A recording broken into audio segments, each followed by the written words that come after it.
Cumprimento os irmãos com a graça e a paz do Senhor Jesus. Amém. Mas é um prazer, é um privilégio poder estar aqui cultuando a Deus com os irmãos. O Bispo Hugo fez contato comigo agora à tarde. Eu havia acabado de chegar de viagem de São Paulo, mas fiz questão de vir aqui para estarmos juntos na presença daquele que nos criou, daquele que tem um propósito para cada vida. Nenhum de nós está no mundo por acaso. Deus não é Deus de acaso, Deus é Deus de propósitos. E com certeza Deus tem um propósito não somente para cada vida aqui, mas Deus tem um propósito para cada um de nós nesta noite.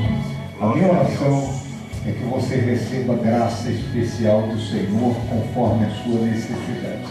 Eu não conheço você, não sei dos desafios que estão diante de você, não sei da sua aflição, não sei dos seus sonhos, mas Deus, Ele é poderoso para fazer infinitamente mais do que nós pedimos e do que nós pensamos.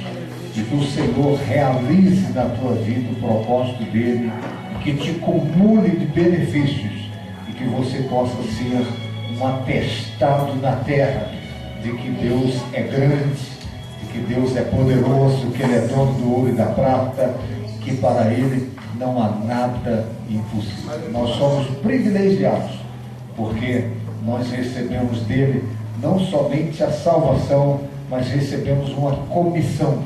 E Ele nos aparelha, Ele nos capacita para realizarmos esta missão, esta comissão. É Ele que nos dá condições para frutificarmos. Nenhum de nós, por si mesmo, tem condição de agradar a Deus.